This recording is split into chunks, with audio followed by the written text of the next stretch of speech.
ከጎኔ ቆሞ ያበረታኝ በበረሃው ላይ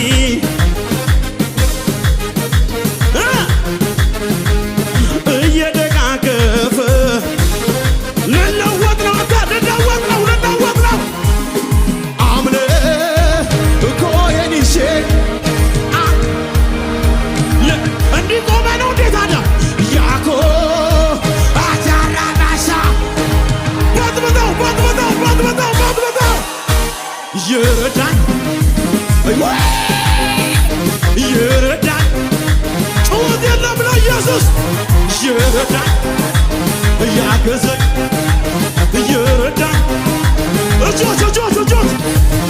እይዋ ስትከፋ ሚልኮን አባቴ ፊት እንዲህ ስሆንም ውርደ